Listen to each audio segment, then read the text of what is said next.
பாலசுப்ரமணியர் அருளால் ஆன்மீக அன்பர்கள், நேயர்கள், ஜோதிட ஆர்வலர்கள் அனைவருக்கும் அன்பான வணக்கங்கள். நான் உங்கள் ஜோதிடர் ஸ்ரீ குரு சுந்தர வடிவேல். இப்போ பார்த்தீங்கன்னாக்க ஏப்ரல் மாதத்திற்கான பலாபலன்கள் ஒவ்வொரு ராசிக்கும் எப்படி இருக்குது அப்படிங்கிறத, என்ன செய்யலாம், என்ன செய்யக்கூடாது, என்ன விதமான வழிபாடுகள் உகந்ததாக இருக்கும், நட்சத்திர பலன்கள்லாம் ஒவ்வொரு ராசியில் இருக்கக்கூடிய நட்சத்திரங்களுக்கும் சிறப்பு பலன்கள்லாம் எப்படி இருக்குது அப்படிங்கிறதை பற்றி விரிவாக தெளிவாக நம்ம இந்த வீடியோ மூலமாக நம்ம பார்க்க இருக்கிறோம். அந்த வகையில் பார்த்தீங்க அப்படின்னு கேட்டிங்கனாக்க, இப்போ இந்த மாதத்தோட சிறப்புகள் என்னென்ன இருக்குது அப்படின்னு பார்த்தோம்னா, ஏப்ரல் மாதத்தில் 8 விதமான சுப முகூர்த்தங்கள் அப்படிங்கிற ஒரு விஷயம் ரொம்ப சிறப்பாக இருக்குது. அடுத்து பார்த்துங்க, பங்குனி உத்திர திருநாள் வருது. அடுத்து பாருங்கள், தமிழ் புத்தாண்டு, அடுத்து அட்சய திதியை, அடுத்து குரு பூஜை, பெரிய வியாழன் அப்படின்னு சொல்லி பல்வேறு விதமான நிகழ்வுகள் அப்படிங்கிறது இந்த மாதத்தில் நிறையவே இருக்குது. அதையும் தாண்டி வாஸ்து நாள் அப்படிங்கிறதும் இந்த மாதத்தில் இருக்குது.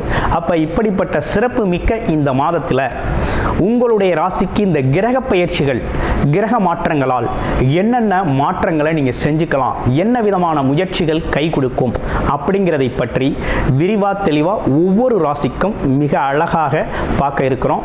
நீங்கள் முழுமையாக இந்த வீடியோவை பாருங்கள். இப்போ உங்களுக்கு உங்களுடைய ராசிக்கு எப்படி இருக்கும் அப்படிங்கிறத இப்போ பார்க்கலாம். மிதுன ராசி அன்பர்களுக்கு இந்த ஏப்ரல் மாதம் அப்படிங்கிறது எப்படி இருக்குது அப்படின்னு பார்க்குறோம். மிதுன ராசி அப்படின்னு எடுத்துக்கிட்டோம்னாலே பார்த்தீங்கன்னாக்க ரொம்ப கஷ்டப்பட்டாச்சுங்க. பல்வேறு விதமான கஷ்டங்கள். அதாவது மிதுன ராசியை பொறுத்த வகையில் ஒரு குணம் அப்படின்னு எடுத்துக்கிட்டோம்னா, ஒரு அடிப்படையில் ஒரு குணம் எப்படி இருக்குன்னா, அறிவியல் சார்ந்து, தொழில்நுட்பம், அறிவியல் சார்ந்து ஆலோசனை, அது மட்டும் இல்லாமல் அது சார்ந்த அறிவை வளர்த்து கொள்ளக்கூடியவர்களாக நீங்கள் இருக்கிறீங்க. அது மட்டும் இல்லாமல் பேச்சாளர்கள், எழுத்தாளர்கள், ஆமாம், அதாவது இப்போ இருக்க டெக்னாலஜி வைஸாக புரிஞ்சுக்கிறது, இதெல்லாம் பார்த்தீங்கன்னா உங்களுக்கு கைவந்த கலை. இப்படிப்பட்ட உங்களுக்கு இந்த மாதத்தில் எப்படிலாம் இருக்குது அப்படின்னா, பல்வேறு விதமான தொழில் வாய்ப்புகள், வேலை வாய்ப்புகள், சுய தொழில் செய்யணும் அப்படிங்கிற ஒரு ஆர்வம், கமிஷன் தொழில்களில் தான் ரொம்ப ஆர்வம் இருக்குது நமக்கு. டீலர்ஷிப்பு, டிஸ்ட்ரிபியூட்டரு, அது மட்டும் இல்லாமல் பார்த்தீங்கன்னாக்க ரீட்டைல் பிஸ்னஸ்ஸு, இதையும் தாண்டி சில பேர் என்ன மாதிரி யோசிக்கிறீங்க அப்படின்னா, கட்டுரைகள், கவிதைகள் எழுதுறது, ஆராய்ச்சிகள், இந்த மாதிரி விஷயங்களில் ரொம்ப அறிவியல் சார்ந்த விஷயங்களில் முன்னேற்றம் அப்படிங்கிறத அதிகமாக எதிர்பார்க்கக்கூடியவங்களாக இருக்குங்க. இதில் ஒரு முக்கியமான விஷயம் என்னென்னா, பல்வேறு விதமான ஆட்களுக்கு உங்களோட ஆலோசனை அப்படிங்கிறது எப்போதுமே தேவைப்பட்டுக்கிட்டு இருக்கும். ஏன்னா எல்லாத்தையுமே கருத்தியலாக, அறிவியலாக சொல்கிறதுனால உங்களோட ஆலோசனை அப்படிங்கிறது நிறைய தேவைப்படும். அது மட்டும் இல்லாமல் இன்னமும் குறிப்பாக சொல்ல போனோம்னா, உங்களுக்கு எந்த தொழில், வேலை அப்படிங்கிற ஒரு விஷயத்தில் அதீத அறிவு இருக்கும். மற்றவங்களுக்கு கீழே அடிமை ஜீவனம் அப்படிங்கிற பண்ணுறதுல உங்களுக்கு பிடிக்காத ஒரு சூழ்நிலை எப்போதுமே உண்டு. ஏன்னா நீங்கள் ஒரு கம்பெனியில் ஒரு எம்ப்ளாயியாக இருக்கீங்க, அல்லது ஒரு கவர்மெண்ட் ஜாப்லேயே இருக்கீங்க அப்படின்னா, உங்களுக்கு மேலதிகாரி உங்களோட அறிவுக்கு பொருந்தா வண்ணம் இருக்கக்கூடிய ஒரு அமைப்பு அப்படிங்கிறது நிறைய பேருக்கு இருக்குது. ஏன்னா நம்ம மிதுன ராசி அன்பர்களோட ஜாதகத்தை நிறைய இடங்களில் நம்ம நிறைய ஜாதகம் பார்த்துருக்கோம். அந்த வகையில் பார்த்தீங்க அப்படின்னா, மிதுன ராசி அன்பர்களை பொறுத்தவரை ரொம்ப கஷ்டப்பட்டாச்சு. எதில் அப்படின்னா, வேலை, தொழில் சம்மந்தப்பட்ட விஷயத்தில் பற்றாக்குறை வருமானம், கடன் பிரச்சனை, அது இல்லாமல் குடும்பத்தில், ரிலேஷன்ஷிப்பில் கணவன் மனைவி பிரச்சனை, பிரிவினைகள், ஆமாம், உடல் ஆரோக்கியம் சம்பந்தப்பட்ட விஷயத்தில் இருந்த சிக்கல்கள், இதெல்லாம் பார்த்தீங்கன்னா நிறைய சந்திச்சாச்சு. ஆனால் இப்போ ஒரு முன்னேற்றமான காலகட்டம் அப்படிங்கிறது இந்த மாதத்துலேருந்து ஒரு மாற்றம் ஏற்படுது.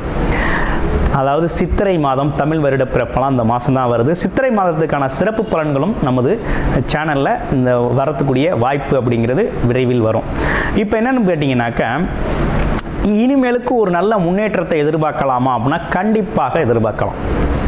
ஏன்னா இந்த மாதத்தில் உங்களுடைய ராசிநாதன் சொல்லக்கூடியவர் தொழில் ஸ்தானத்தில் போய் மிக அருமையாக அமர்றார் புதன் பகவான். நீங்கள் பெருமாளோட அம்சம் கொண்டவர்களாக இருப்பீங்க. பெருமாள் அப்படின்னாலே புத்திசாலித்தனம், சாதுரியமாக செயல்படுதல் அப்படிங்கிற ஒரு விஷயம்லாம் உண்டு. அந்த வகையில் பார்க்கையில் இப்போ என்ன நடந்திருக்குன்னா, 10ஆம் இடத்துல, உங்களோட ராசியிலேருந்து 10ஆம் இடத்துல கிட்டத்தட்ட ஒரு 4-5 கிரகங்கள் மிக அருமையான கூட்டணி இந்த மாதம் நடக்குது. என்னன்னு பாருங்க, சனி பகவான் அங்கே தான் இருக்க போகிறார். அடுத்து ராகு அங்கே தான் இருக்க போகிறார். அடுத்து புதன் அங்கே தான் இருக்க போகிறார். அடுத்து பாருங்க, வேற சூரிய பகவான், உலகத்திற்கே ஒளி தரக்கூடிய கடவுள், உங்கள் ராசிக்கு 3 குடைவர், தைரியம், வீரியம், வெற்றி, விவேகத்துக்கு அடிப்படையை கொண்டவர், அவரும் அங்கே தான் இருக்கிறார். கிட்டத்தட்ட உங்கள் தொழிலில், வேலையில் முன்னேற்றம் அப்படிங்கிறது உறுதி செய்யப்பட்டிருக்குங்க. உறுதி செய்யப்பட்டிருக்கு. அங்கே அமர்ந்த கிரகங்கள் எல்லாமே பார்த்தீங்கன்னா உங்களுக்கு சாதகமான பலனை தரக்கூடிய கிரகங்கள் தான் அமர்ந்திருக்கு. குறிப்பாக புதனும் சுக்கிரனும் 10ஆம் இடத்துல அமர்ந்தாலே மகாலட்சுமி யோகம் அப்படிங்கிற ஒரு விஷயம் ஏற்படக்கூடிய அமைப்பு இருக்கு. சனி பகவான் 8, 9 கூடிய சனி பகவான் அங்கே பாக்கியாதிபதி 10ஆம் இடத்துக்கு வந்துட்டாருனாலே தொழிலை செழுமைப்படுத்திடுவார். அதோடு யோகக்காரகன் போகக்காரகன் சொல்லக்கூடிய ராகு பகவானும் 10ஆம் இடத்தில் அமைகிறதுனால பல்வேறு விதமான யோக வாய்ப்புகளை தர இருக்கிறார் தொழில் சார்ந்த விஷயத்தில். அப்போ தொழில் சார்ந்த முன்னேற்றம் அப்படிங்கிறது இந்த தமிழ் புத்தாண்டில் அருமையாக நீங்கள் முன்னேற்றத்தை காணலாம் அப்படிங்கிற சிறப்பான பதிவு அப்படிங்கிறது ஏற்பட்டிருக்கு. எப்போதும் இல்லாத அளவிற்கு மிகப்பெரிய முன்னேற்றத்தை சந்திக்கக்கூடிய மிதுன ராசி அன்பர்கள் அப்படிங்கிறது இந்த மாதத்தில் பொறுமையாக நிதானமாக என்ன செய்ய போகிறோம், என்ன செய்யணும், உங்களோட இலக்கு என்ன அப்படின்னு திட்டமிட்டு செயல்படுங்க. வெற்றி அப்படிங்கிறது உறுதியாக இருக்குது. வேலை பார்க்குறவங்களுக்கெல்லாம் நல்லது ஒரு அங்கீகாரம் கிடைக்க போகுது, பதவி உயர்வு கிடைக்க போகுது. உங்கள் வேலை சம்பந்தப்பட்ட விஷயத்தில் மிகப்பெரிய முன்னேற்றம், ப்ரமோஷன் சார்ந்த விஷயங்கள், மதிப்பு மரியாதை புகழ் கௌரவம் அப்படிங்கிற ஒரு விஷயம்லாம் ஏற்பட போகுது. அடுத்து தொழில் சார்ந்த விஷயத்தில் எப்படி இருக்க போகுது அப்படின்னு பார்த்தோம்னா தொழிலில் நல்ல முன்னேற்றம், புது புது தொழில் வாய்ப்புகளும், அதாவது ரொம்ப நாளாகவே எந்த தொழில் செஞ்சால் நல்ல வருமானம் எடுக்கலாம், சீக்கிரமாக நல்லா வருமானம் எடுக்கலாம், அதே போல் நல்ல ஒரு இரட்டிப்பு வருமானத்தை பார்க்கலாம் அப்படிங்கிற விஷயங்களில் கன்ஃபியூஷனாக இருந்தவங்களுக்குலாம் அந்த காலகட்டத்தில் ஒரு தெளிவு கிடைக்கும். அது இல்லாமல் தொழில் ஒரு புது தொழில் ஸ்டார்ட் பண்ணுறதுக்கும், அது மட்டும் இல்லாமல் செஞ்ச தொழிலில் அடுத்தடுத்த முன்னேற்றங்களை ஏற்படுத்துறதுக்கும், படிப்படியான அடுத்தடுத்த உயர்வை ஏற்படுத்துறதுக்கும் ஒரு நல்ல மாதமாக இந்த மாதம் அமைஞ்சிருக்கு. முயற்சிகள், அதீத முயற்சிகள் வெற்றி பெறக்கூடிய மாதமாகவும் இருக்குது. அரசாங்கம் சம்பந்தப்பட்ட காரியங்கள் சிறப்பாக நடக்கும். அரசு தேர்வுகள் எழுதியிருக்கக்கூடிய மாணவர்களுக்கெல்லாம் அந்த காலகட்டத்தில் ஒரு பாசிட்டிவான ரிசல்ட்டை நீங்கள் எதிர்பார்க்கலாம். கவர்மெண்ட் ரிலேட்டடாக வேலைகள் உங்களுக்கு சிறப்பாக நடக்கும். அடுத்து அப்பா சார்ந்த விஷயங்களில், அப்பா சார்ந்த உறவு முறைகளில் உங்களுக்கான ஆதாயங்கள் கிடைக்கக்கூடிய ஒரு அமைப்பு இருக்குது. அப்போ ஒரு நல்ல சூழ்நிலை அப்படிங்கிறது மிதுன ராசிக்கு ஏற்பட்டிருக்கு. இந்த சூழ்நிலைகளை நீங்கள் பயன்படுத்திக்கணும் அப்படின்னா உங்களுடைய பிறப்பு ஜாதகத்தில் என்ன லக்கண அடிப்படையில் என்ன தசாபுத்தி அமைப்புகள் நடக்குது. இப்போ கோச்சார நிலைகள் நல்லா இருக்குது, ஆனால் உங்கள் பிறப்பு ஜாதகத்தில் இதை பயன்படுத்தும் அளவிற்கு தசாபுத்தி அமைப்பு நடக்குதா? அதே நேரத்தில் உங்கள் பிறப்பு ஜாதகம் அப்படிங்கிறது 1, 5, 9, 1, 4, 7, 10ஆம் இடங்களுக்கான தசாபுத்தி அமைப்புகள் நடக்குது அப்படின்னா அந்த முன்னேற்றங்களை நீங்கள் எளிதில் அடைஞ்சிடலாம். அதே பாருங்கள் 3, 6, 8, 12ஆம் இடங்கள் இது சார்ந்த விஷயங்களில் நீங்கள் இது சார்ந்த விஷயங்கள் தசாபுத்தி அமைப்புகள் நடக்குது அப்படின்னா அந்த பலன்கள் எட்டாக்கணியாக இருக்கும். எப்படின்னா கிடைக்கும், கேள்விப்படுவோம், கிட்டத்தில் போவோம், நம்ம பயன்படுத்த முடியாது. ஆமாம், அந்த மாதிரி சூழ்நிலைகள் ஏற்படக்கூடிய ஒரு அமைப்பு அப்படிங்கிறது இருக்குது. அப்போ பிறப்பு ஜாதகம் அப்படிங்கிறது ரொம்ப நிற்கும். இந்த சூழ்நிலையை பயன்படுத்திக்கக்கூடிய அமைப்பு அப்படிங்கிறது உங்கள் பிறப்பில் இருக்குதா, உங்கள் கர்மா சார்ந்த விஷயங்கள் வேலை செய்யுதா அப்படிங்கிறத பார்த்துக்கிட்டீங்க அப்படின்னா சிறப்பாக இருக்கும். அது மட்டும் இல்லாமல் ராகு பல்வேறு விதமான தொழில் வாய்ப்புகளை கொடுக்குறார். சுக்கிரன் அப்படிங்கிறவர் உங்களுக்கு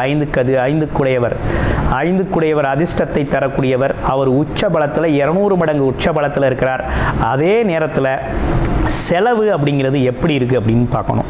செலவு அப்படிங்கிறது உங்களுக்கு பிரயோஜனமாக இருக்கா அப்படின்னா இவ்வளவு நாளாக பிரயோஜனமற்ற செலவுகளை செஞ்சுக்கிட்டு இருந்த நீங்கள் இப்போ பிரயோஜனமான செலவு செய்ய போகிறீங்க. தொழில் சார்ந்த முதலீடு செய்ய போகிறீங்க. அடுத்து வருமானத்திற்கான முதலீடுகளை செய்ய போகிறீங்க. அடுத்து நீங்கள் செய்யக்கூடிய எல்லாமே பார்த்தீங்கன்னா சொத்து சார்ந்த முதலீடு செய்ய போகிறீங்க. வீடு, இடம், பூமி வாங்குறது, அது மட்டும் இல்லாமல் வண்டி வாகனங்களை வாங்குறது, காலி இடம் வாங்குறது, இந்த மாதிரி பார்த்தீங்கன்னா இப்படி ஒரு முதலீடு விரயம் அப்படிங்கிறது பார்த்தீங்கன்னா ஒரு அடுத்த கட்ட வருமானத்திற்கான விரயமாக இருக்கணும், இல்லை அப்படின்னா சொத்துக்கான விரயமாக இருக்கும் அப்படிங்கிறதுல ரொம்ப ஸ்ட்ராங்காக இருக்குது. அப்போ அடுத்தடுத்து வரக்கூடிய விஷயங்கள்லாம் ரொம்ப நல்லா இருக்குது. அடுத்து 11ஆம் இடத்துக்கு உங்களோட ராசிநாதன் வருவார். எண்ணங்கள் ஈடேறக்கூடிய ஒரு அமைப்பு.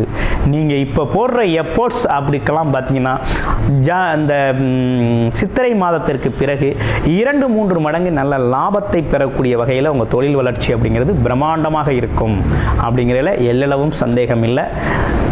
இன்னும் கூடுதலாக நீங்கள் உங்களோட ஜாதகத்தை பற்றிய, உங்களுடைய பிறப்பு ஜாதகத்தை பற்றிய தகவல் தெரிஞ்சுக்கணும் அப்படின்னா டிஸ்பிளேல தரக்கூடிய நம்பருக்கு கால் பண்ணி அப்பாயின்மெண்ட் வாங்கிக்கிட்டு உங்களுடைய முழுமையான ஜாதகத்தை பார்த்து அதன் அடிப்படையில் இப்போ எதை நீங்கள் பயன்படுத்தி கொள்ளலாம், எது சாதகமாக இருக்குது, பாதகமாக இருக்குது அப்படிங்கிறத முழு விவரமும் நீங்கள் தெரிந்து கொள்ள முடியும். நன்றி, வணக்கம், வாழ்த்துக்கள்.